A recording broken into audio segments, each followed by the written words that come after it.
Sino pa nga ba ang tatangkilik sa sariling atin kundi tayo rin? Ang mga pagkain Pinoy na Pinoy ang sarap, siyempre laging patok sa panlasa ni Juan.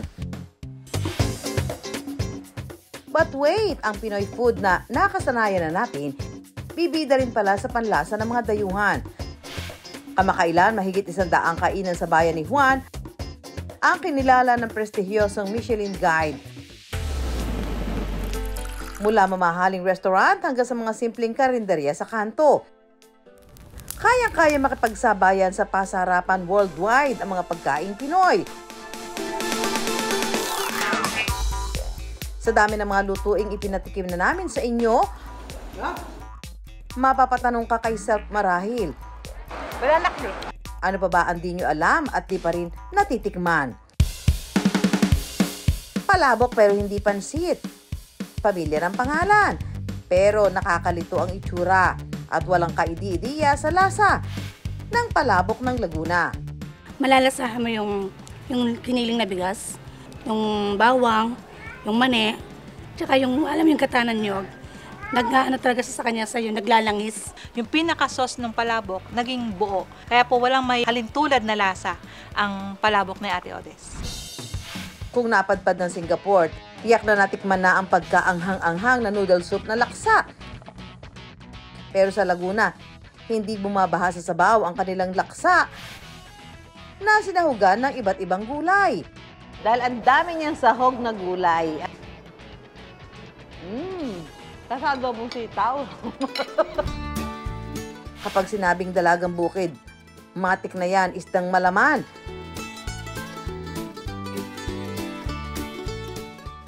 Pero sa Batangas, makabibili rin sa panaderya ng dalagang bukid. Na perfect ka-partner, hindi ng kanin, kundi kape.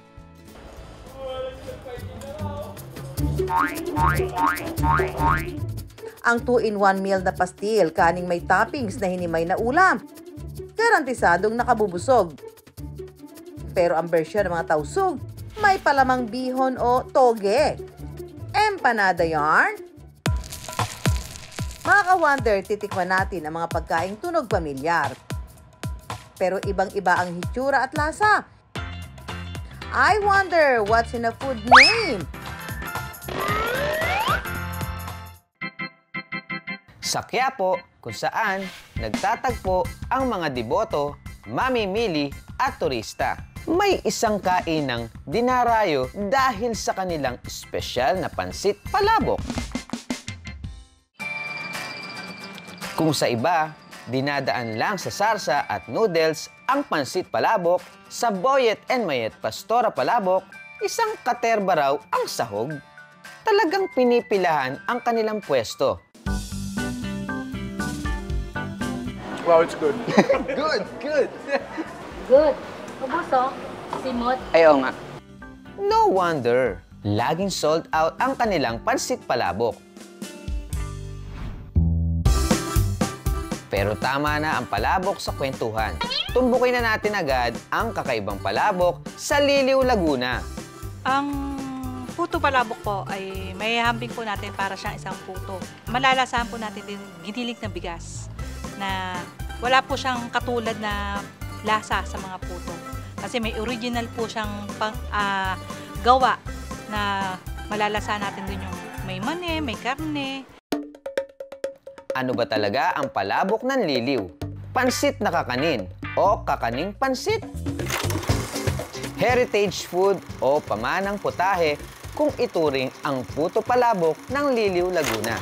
Tanging ang 74 anyos na si Nanay Lourdes ng Alandaw ang marunong magluto nito. Ang heritage food, hindi naman siya kailangan nawawala. So, siya ay ang mga minana nating pagkain sa mga ninunuan natin na passed down through generations. Very interesting kasi dry siya, hindi siya yung palabok na katulad ng kinagisnan natin na noodles, tapos pinipair siya with puto. At minana pa daw ni Nanay Lourdes ang paraan ng pagluluto sa kanyang Lola Macaria na nooy inilalako ang puto palabok sa kanilang barangay. Pag isinisagawa, talagang yun po ay gagawin talaga. Pero pag iniisa-isa, napakahirap nga po.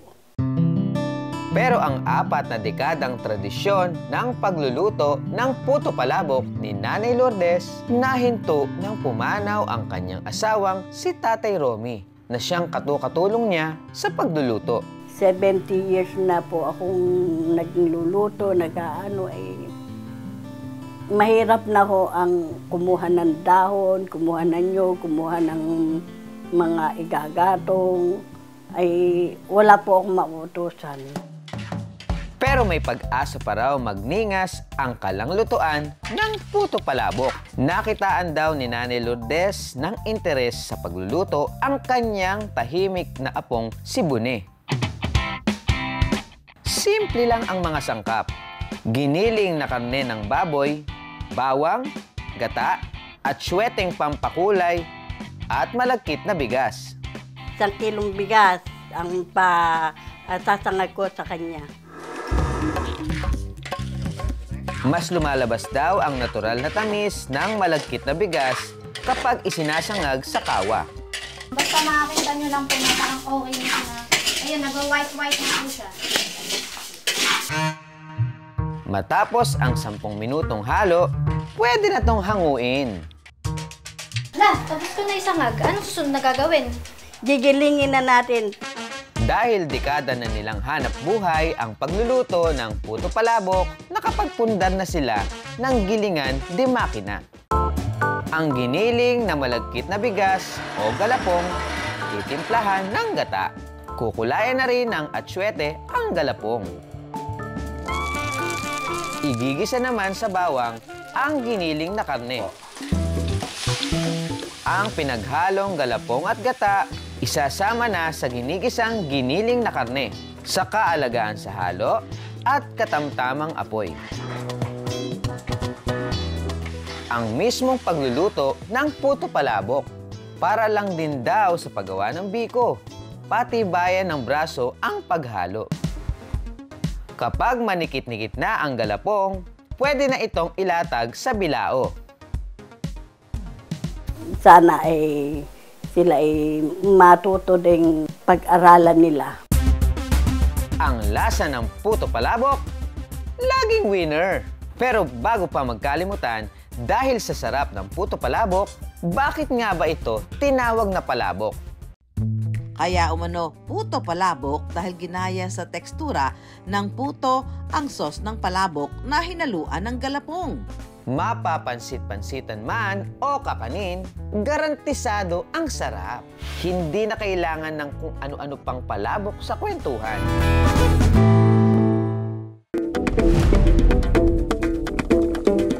Taas ang kamay ng mga nakatikim na ng laksa. Yung kilalang noodle soup sa Singapore na napakaanghang at pinalinamnam ng gata at curry. Pero para sa mga hindi pamilyar sa laksa soup, ipatitikim muna sa atin yan ni Chef Iris Tan. Papakita sa atin ni Ira yung paano yung paggawa nila ng laksa. Ito ay Singaporean laksa. Okay, si Ira, paano ba yung mga... Pero ito muna yung mga ingredients natin, di ba? Usually kasi, what we do is, itong lahat ng to, bine-blender namin to para maging isang klaseng paste. Put our oil, pinaka-paste natin. Then, after nyan, since we have to fry it, para lumabas yung amoy. Yan, so maamoy nyo na, no? Yung coconut milk na natin. You have to mix it para walang buo-buo, gano'n. Oo nga, pag kumakain ka ng laksa, sabi niyo, ba't parang may gata? Pag samasamahin ng mga sangkap, kaunting pakulo at ready to serve na ang Singaporean laksa. Tikiman time!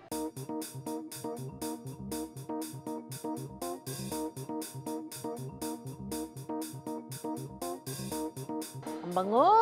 Amoy, amoy yung gata. Tikman ako na. Tayo, Pinoy, may salita tayong laksa eh. May salita tayong laksa, mga Pinoy. Ibig sabihin ng laksa, marami. Laksa. Ayan, ganyan, di ba? Ito ba ay merong katapat na salita sa Singapore? Wala namang food talaga, pero ang laksa po talaga nila doon, ibig sabihin ay isang noodle dish na may rich broth, which is exactly kung ano po yung kinakain natin. Okay. So when you say, sinabi mong rich, mayaman, malasa. Di tulad ng Singaporean laksa, ang certified Pinoy dish na laksa ng Laguna hindi bumabaha sa sabaw at sinahugan lang ng mga gulay na makikita sa bakuran ni Juan. Kaya laksa-laksa ang sarap. Ang laksa ng Laguna ay parang ginisang gulay. Dahil sa dami ng ingredients niya, kaya siya loosely used yung term na laksa. Sa Santa Cruz sa Laguna, madalas present sa pananghalian ng 65 anyos na si Nanay Femi ang laksa. Mga farmers nga yung lolo ko, maraming gulay sa kanilang bakuran, tsaka nagtatanim talaga sila ng mga gulay. Iyon, madalas itong lutuin ng lola ko noon, kaya lagi ko natitikman. Igisa ang tokwa baboy.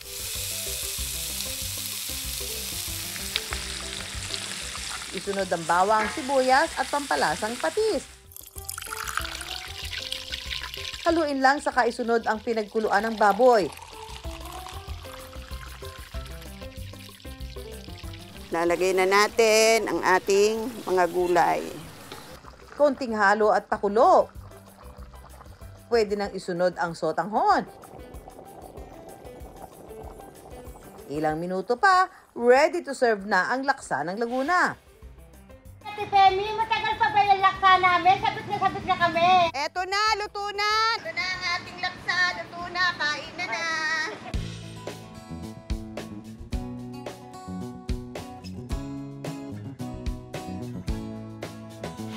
Ate Femi, patikim naman din kami niyan.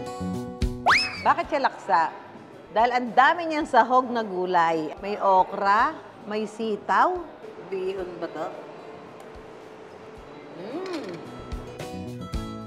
Lasa adobong sitaw. Lasang pansit. Chef Ira, anong lasa mo? Sakto, parang kumpleto na nga eh. May carbs tayo na noodles, tapos may laman, tapos may gulay pa. Kumpletong-kumpleto, no?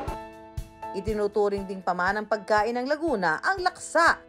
Maganda dahil unang-una, you preserve our culture. Yung tinatawag natin pamanang dunong ay hindi natin pinuputol, hindi natin binabaliwala. Patuloy natin na niyayakap yung intangible knowledge na ito mula sa ating mga ninuno. Kaya naman, hanggang sa kasalukuyang panahon, ay nananatili na nag-i-exist itong mga pagkain na ito. Simpleng lutong bahay man at di pang sosyal na restaurant, walang dudang ang sarap at sustansyang dala ng laksa pang 5-star. Kapag sinabing dalagang bukid, isda, makulay, at malaman agad ang maiisip. Hep, hep, hep, mga ka-wonder! Hindi lahat ng dalagang bukid, isda. Sa bayan ng Ibaan, Batangas, may dalagang bukid din na mabibili sa panaderya. Ay nako mga ka-wonder, parang gusto ko ng isda ngayon. Saan kaya tayo makakahanap ng dalagang bukid? Tara, hanap tayo.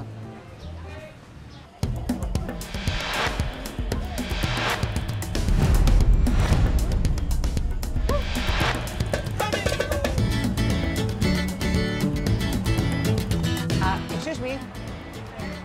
Dito daw po ba yung may tindang dalagang bukid? Ito po, sir. Dalagang bukid? Dalagang bukid to? Paano naging dalagang bukid to? Isda yun.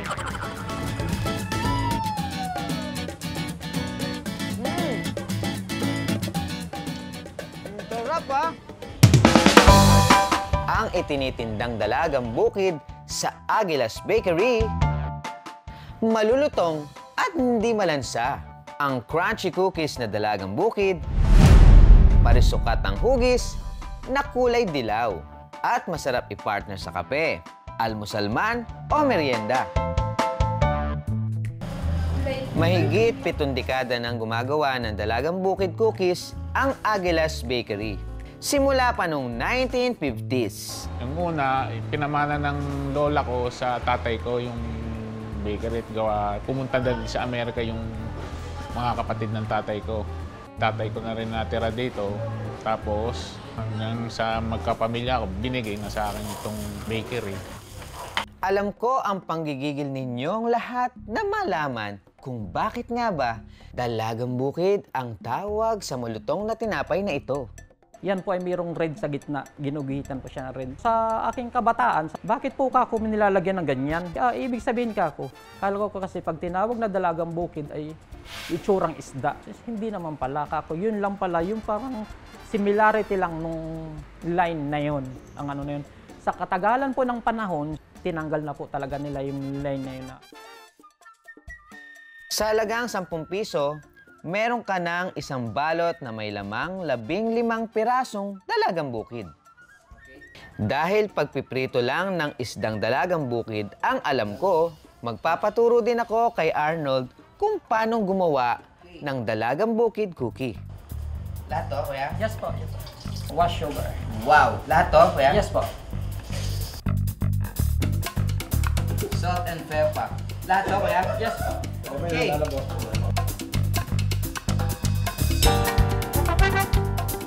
Amon nga.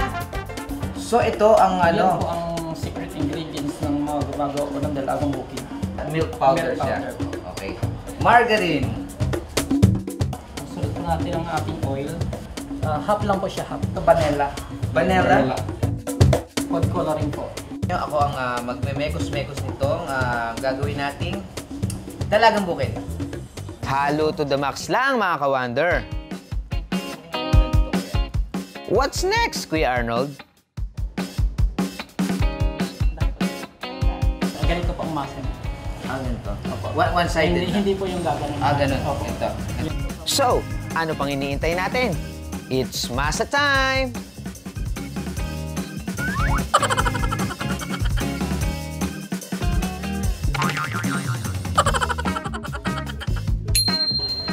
Sunod na bilugin at pahabain ang dough.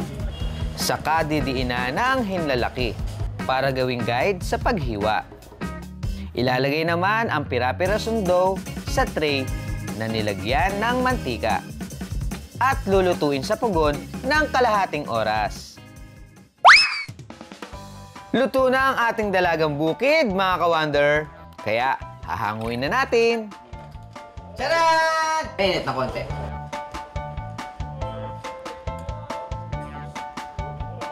Sarap! Grabe! Ang texture niya for me, sobrang crunchy niya. Tapos, hindi siya masyadong matamis. Sakto lang. And para siyang may honey. Napakasarap niya i-partner o ipare sa coffee. Mukhang mapaparami ko nito,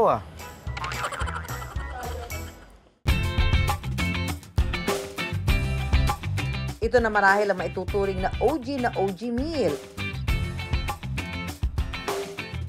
O original na on-the-go na pagkain ng mga Pinoy. Mainit na kanin na may nakapaibabaw o toppings na hinimay na karne. At nakabalot sa dahon ng saging. Mura at nakabubusog. Yan ang pastil. Ang the best pastil nasa Quiapo raw.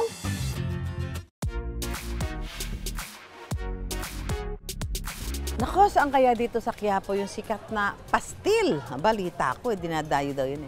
Ayan, nababalita ko kasi mura siya at saka masarap. Gusto ko medyo may kaunting mantika, ayoko naman ng dry. Gusto ko rin yung may kaunting anghang. So yung iba naman gusto niyan pagka sa pagkain, maanghang na maanghang dahil nakakapagpagana daw yung kumain.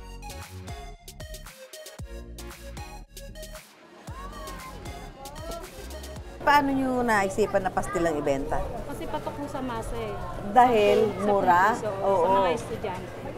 Sarili recipe nito? Sarili po. Pag tumikim kayo dito, titikim kayo sa kabila. Hinahanap ng mga customer na iba daw po yung lasa. So ito, bibili tayo ng 10 piraso, that's 100. Yes. Ang pastil, sa Mindanao raw unang nauso ang sinaing, papatungan ng kagikit o hinimay na karne ng manok, baka o isda. Pero sa Zamboanga del Sur, mayroong sikat na pastil ang tribong Tauzug, ang pastil bihon. At nakilala namin ang halos 10 taon ang gumagawa nito na si Alu. Ang dating paboritong merienda lang ng kanyang pamilya, naisipan niyang gawing hanap buhay. Mahilig sila, mga anak ko, pagdating ng bahay, puro pastil na lang kinakain nila. Mahilig man ako magluto, sinubukan ko lang. Merienda! Merienda namin, pastil. Nag-start kami sa bahay, binibenta ko yung pastil sa mga neighbors namin. Kakaiba rin ang pastil ni Alu na may laman na bihon. At ang hitsura, mukhang empanada at may pasos pa. At ang masarap na pastil na ito, simple lamang ang ingredients. Para sa dough, all-purpose flour, baking powder, sugar, egg, salt, oil at tubig. Para naman sa palaman ay bihon noodles, oyster o toyo, garlic, onion at black pepper. Ilalagay sa molde, saka ilalatag ang bihon. Sisinsinin para maisarado ang dough at magkahugis.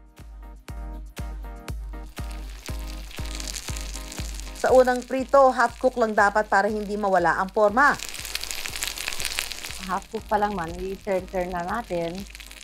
Para ma-achieve ang ultimate crispy goodness ng pastil bihon, ipiprito ito sa pangalawang beses. Okay. Okay na, pwede na. Ganito lang. Ang pastil bihon, mas pinasarapan ng hot sauce. 7 pesos lang kung ibenta. Siyempre, nag-start ako konti lang, tapos hanggang tumataas-taas na yan daily, nalaman na nila na may mas masarap na pastil dito sa Zamboanga. Tumaas yung yung income namin. Start from 30 to naging 50 or 60 na. Oh, sarap ha? I've been eating pastil by Alu since 2020 when they started at home pa, hindi pa siya store. Nagustuhan ko yung taste niya na kahit wala pa yung sauce, mapapawaw ka na agad the moment you bite it. Yung pastil mismo, crunchy siya. Yung sa sauce naman, matamis na manghang. Uulit-ulitin. Araw-arawin kung pwede. Pinaniniwala ang tinawag din ito na pastil dahil hango raw ang inspirasyon nito sa pastel goreng o Indonesian pastel, isang deep-fried pastry na puno ng minced chicken, mga gulay at pansit bihon. Natuwa din mga Muslim tribe na meron palang Christian na nagbebenta din na delicacy nila. Tulad ng maraming bagay, kahit ang mga pagkain nagkakaroon ng mga pagbabago. Nag-iiba o nadadagdagan ng sangkap o mas pinasasarap. Pero hindi nawawala ang lasang patok kay Juan. Okay. Sarap. May mga pagkaing magkakapangalan pero magkakaiba ang lasa at sarap. Pero lahat yan nagkakaisa. Certified lasang Pinoy. Mga ka-Wonder, kung may mga topic po kayo na gusto pag-usapan, mag-email lang po kayo sa iwondergtv@gmail.com. Ako po si Susan Enriquez. At i-follow niyo po ang aming social media accounts na I Wonder. Ako po ulit si Empoy Marquez. Samahan niyo po kami tuwing linggo ng gabi sa GTV. At ang mga tanong ni Juan, bibigyan namin ng kasagutan dito lang sa I Wonder!